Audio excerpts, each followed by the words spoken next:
Yan. Ano yan? So, nabili mo naman. Sabi namin eh. Sa Alphamart guys. Dahil lang din nabili ay. Wow. Very good. Nabili mo talaga ako pag nasakit ko. Kaya nga sila pag nahinda na.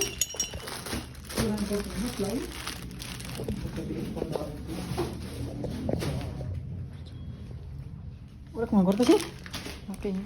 Sinabi mo? Kaya ibisan pa naman. Boss. Sinabi mo? Ano yung girl? Ice cream? Baka si Bak lang bumili niyan. TikTok ako.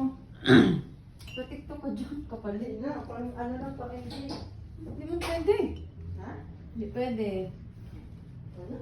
Hindi pwede. Bili na ng bigas.